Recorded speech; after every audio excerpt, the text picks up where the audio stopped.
穆里尼奧在皇馬最大的遺憾就是他一直想要貝爾，可是一直沒來，直到穆里尼奧離開，貝爾才加盟了皇馬，組成了威震歐洲的 BBC 組合。羅馬隊也是沒有難度的比賽，強行給自己制造難度。開場10分鐘，羅馬隊壓着對方打，各種精妙配合，至少有3次絕對機會，甚至在門前1米踢空，感覺完全高出對手一個檔次。結果13分鐘就送個紅牌，下半場還再送一個球。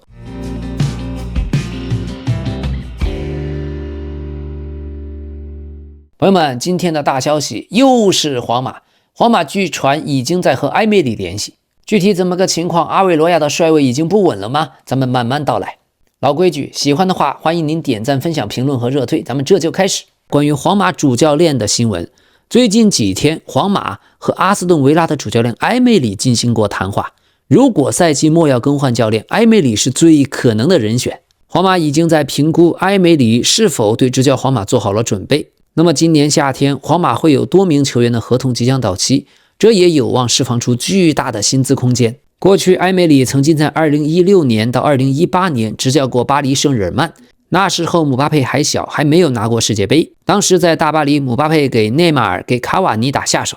但後來，埃梅里因為和大巴黎高層有矛盾下課。所以，如果這一次真有可能來皇馬執教，唯一的問題就是埃梅里過去當 manager 當慣了，但是在皇馬主教練的權限非常小，這雙方能夠適配嗎？咱們拭目以待。而皇馬這邊，阿維羅亞遭遇信任危機，主要是在對陣本菲卡的比賽中，像姆巴佩、馬斯坦托納和維尼修斯的不回防問題暴露無遺。阿維羅亞的執教理念，他給了球員極大的自由度，甚至公開表示前場球員應該保留體能，專注進攻，無需過多參與防守。這一點，前場的球員們當然是樂意不過了，因為他們過去對阿隆索最不滿的地方就是在於此。可這次打本菲卡，被穆里尼奧精準地抓住了這個漏洞，一眼便看穿了阿維羅亞戰術中的致命處。整場比賽很長一段時間都呈現出一邊倒的局面，所以球迷們對新帥阿維羅亞的批評聲開始越來越大。上周三，他和球員的矛盾甚至公開爆發。作為他心腹愛將之一的居萊爾，在葡萄牙光明球場被換下後，直接對他發了脾氣。而阿維羅亞在賽後面對媒體時，態度也和平日截然不同。甚至還和專程前往葡萄牙報道的記者發生了一些口角。現在的皇馬中場明顯缺乏創造力，但主席老佛爺的回應和過去幾個轉會窗口如出一轍，不簽任何人。現在距離轉會窗口關閉僅剩3天，預計皇馬是不會再補充任何新援了。那麼羅馬諾那邊也傳來消息，阿維羅亞將執教到賽季結束，而皇馬內部確實正在討論埃梅里。當然，克洛普和其他的教練也在討論範圍內，但目前只是內部討論。現在皇馬高層對自己在對陣本菲卡的表現和形象非常不滿意，他們認為這是倒退。而皇馬可以明確的是，今年夏天一定會迎來重大轉變，會涉及到球員的引進和離開。至於主帥阿維羅亞，他還有4個月的時間來證明自己是否可以繼續擔任皇馬的主帥。俱樂部對他仍然充滿信心，他們也相信阿維羅亞的計劃可以成為現實。現在皇馬在市場開拓方面不利呀。最近有報道，巴薩球迷群體正在沙特阿拉伯呈指數級的增長。弗里克率領的巴薩在最近幾屆西班牙超級杯中收穫了沙特當地球迷的鼎力支持，而巴薩球迷的規模在沙特已經超過了皇馬。他們在2023年、2025年和2026年都拿到了這項賽事的冠軍。皇家馬德里內部已經對主帥阿維羅亞提出了明確的要求，高層當面向他施加壓力，希望他在用人和管理上要展現更強硬的態度，並就隊內所謂的更衣室元老還有那些特權球員的問題要給出解釋。所以這樣的背景下，阿維羅亞有可能在接下來的比賽中讓維尼修斯和貝林厄姆暫時坐上替補席，而貢薩洛加西亞和塞巴略斯有望進入首發陣容。如果真這麼做了，那信號很明顯，就不論名氣多大，狀態和紀律才是唯一的標準。一場輸球又帶來了皇馬的宮鬥劇老劇本，咱們拭目以待。皇馬老佛爺現在這邊非常生氣，不僅因為輸球，還因為球隊現在必須去參加附加賽，還有球員們在歐冠比賽中展現出的形象非常不好。而關於剛剛擊敗了皇馬的皇馬舊帥穆里尼奧，他當年的弟子迪瑪利亞最近談到了在皇馬的故事。他說呀，穆里尼奧就是最佳教練，當時我在阿根廷的表現不好，而穆里尼奧在皇馬一直支持我。迪瑪利亞說，我當時和穆里尼奧同時加盟皇馬，這對我來說意味着一切，因為穆里尼奧就是最好的教練，無論作為個人還是教練，他都給予了球員、球隊和俱樂部許多。他在我表現不佳的2010年世界杯後支持我，讓我留在他身邊。而後來離開皇馬，這讓我感到很難過。是的，因為我不想離開。有人說我是想要賺和 C 羅一樣多的錢，那是謊言。怎麼可能要求和贏得多個金球獎的人一樣的薪水呢？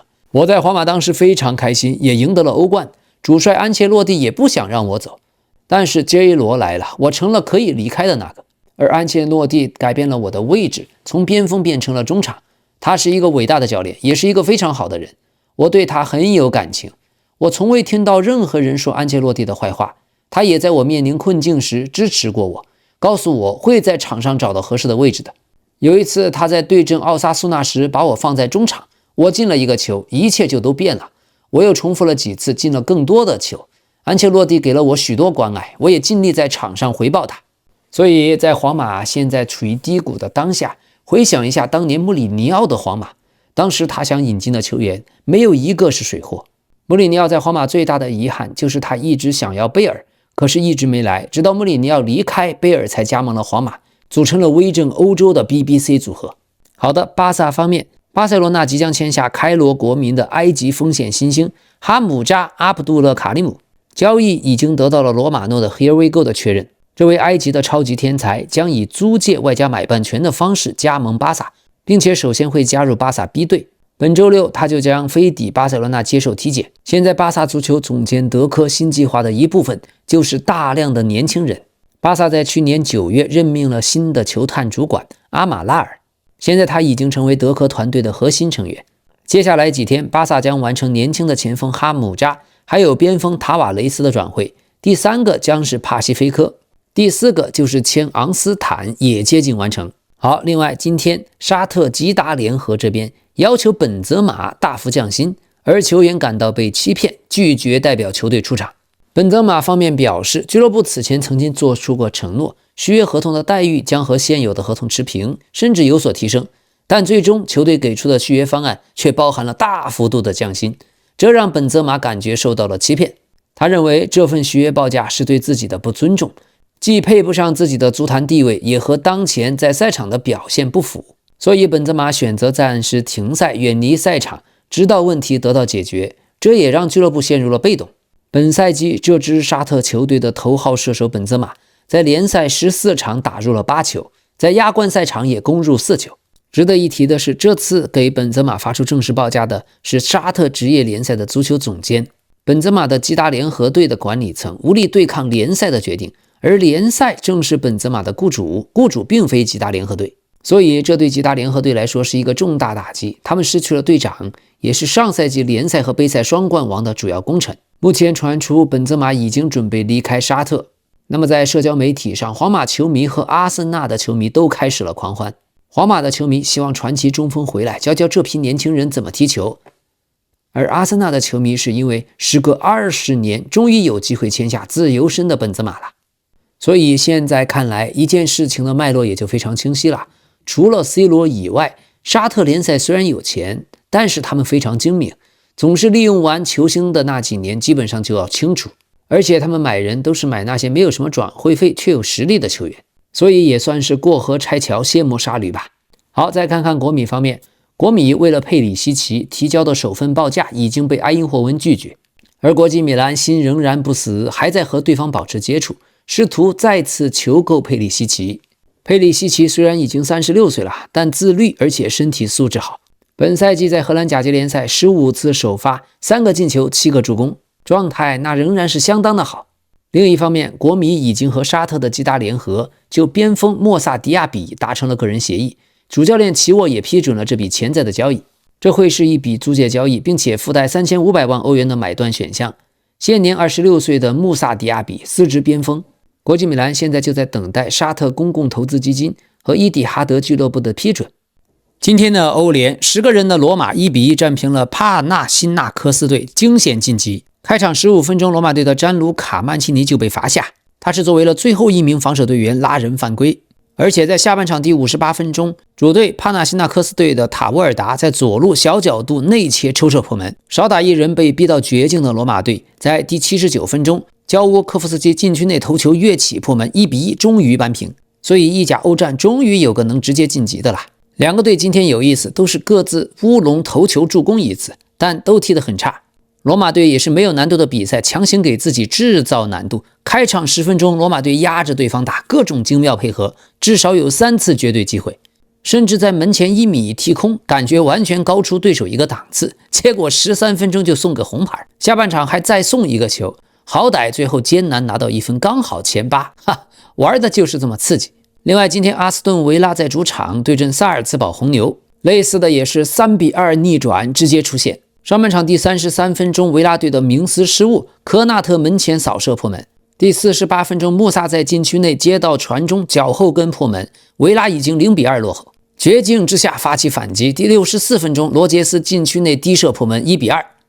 第76分鐘，明斯頭球破門，將功補過，2-2。中場前第87分鐘，阿洛巴禁區插上推射遠角破門，3-2反超。這賽季的維拉確實猛，其實如果0-2輸球也能直接出現，但非要連追3個，讓球迷爽一把。所以本賽季永遠不要小看下半場的維拉，連續的撞牆配合，真正的美麗足球。另外，皇家貝蒂斯2-1送菲耶諾德出局。上半場18分鐘，原生安東尼妥妥的个人能力破門。第33分鐘，又是原生安東尼主攻阿布德破門，2-0。下半場第78分鐘，菲耶諾德利用滕斯泰特的吊射扳回一城。今天世界無敵的原生安東尼，這下是踢爽了。而荷蘭聯賽的2支歐冠球隊全軍覆沒，3支歐聯球隊也全軍覆沒，只剩下歐協聯1支阿爾克馬爾。荷甲聯賽現在的水平也是直線下滑呀。另一方面，里昂隊4-2戰勝10個人的塞薩諾黎基，諾丁漢森林4-0大勝費倫茨瓦羅斯隊，雙方都晉級了附加賽。而布加勒斯特星隊1-1戰平費內巴切，10個人的弗萊堡0-1輸給了里爾隊，但仍然晉級淘汰賽。歐聯杯直接晉級淘汰賽的有里昂隊、阿斯頓維拉、中日德蘭、波爾圖、皇家貝蒂斯、布拉加、弗萊堡和羅馬。另外還有16支球隊晉級了歐足聯的淘汰賽附加賽。歐聯杯可以說是比較平衡，5大聯賽各有1支球隊直接晉級，而且附加賽也是5大聯賽各自1支。對於其他非5大聯賽的球隊來說，歐聯杯才是他們真正的歐冠，實力差太遠，想打進歐冠實在是太難了。只有葡萄牙的球隊稍微能力要強一些。好，另一方面，今天的轉會市場比較熱鬧，水晶宮即將簽下狼隊的前鋒拉爾森，總價5000萬英鎊。這次是由超級經紀人門德斯親自負責談判此交易，原則上已經達成一致。尤爾根·拉森現年25歲，來自挪威。作為前鋒，他為狼隊共出場了63次，打進20球，助攻7個。不過有意思的是，這個轉會新聞在羅馬諾 Here We Go 之後10幾個小時又傳出最新報道。水晶宮方面已經表態有意退出談判，目前尚不清楚這一最新進展是否只是為了壓價，但是過去羅馬諾的 Here We Go 很少出現被打臉的情況，咱們拭目以待。另一邊，美職聯的球隊聖何塞地震隊官方宣布，萊比錫29歲的前鋒維爾納將加盟他們，雙方簽訂的合同會到2028年6月。維爾納過去17歲年少成名，在他職業生涯曾經先後3度效力萊比錫紅牛，期間還曾為熱刺隊、切爾西隊、斯圖加特征戰過，各項賽事累計出場451次，攻入過154個球。在國家隊層面，他也為德國隊出戰了57次，攻入了24個球，征戰過2018年俄羅斯世界杯、2020年歐洲杯，還有22到23賽季的歐國聯。過去維爾納的身價最高到過8000萬，現在只剩300萬。從他的案例可以看出，足球是一個真正很需要天賦的運動。過去當年曾經在德甲讓人聞風喪膽，可是從切爾西拿了歐冠回來以後，是一年比一年踢得更差，也屬於傷病太多了。過去又是靠速度和爆發力吃飯的球員，身體回不到巔峰，所以也沒有辦法。他的職業生涯拿過歐冠，但是沒有拿過聯賽冠軍，更沒有拿過世界杯。好，另外關於馬德里競技，他們已經正式報價拜仁慕尼黑的格雷茨卡。拜仁慕尼黑將在未來幾小時內做出決定，馬競願意承擔球員本賽季下半段的850萬歐元薪水，這也為協議的達成奠定了基礎。在這個背景下，起初拜仁給他的標價是1000萬歐元，但現在馬競200到300萬歐元的報價預計也能成功。哈哈，西甲的球隊現在不僅是實力下滑，財政方面也真的拿不出手了。過去馬競買菲利克斯那是何等的風光，現在200萬的報價也能出手。好吧，昨天那麼刺激的歐冠最後一輪的晚上，大家都累了，好好休息一下。那麼老規矩，周日的北京時間晚上，老 K 繼續給大家直播。然後周日晚上9點的皇馬對巴列卡諾，咱們到時候再見。所以謝謝支持的話，請您點讚、分享、評論和熱推。咱們明天見。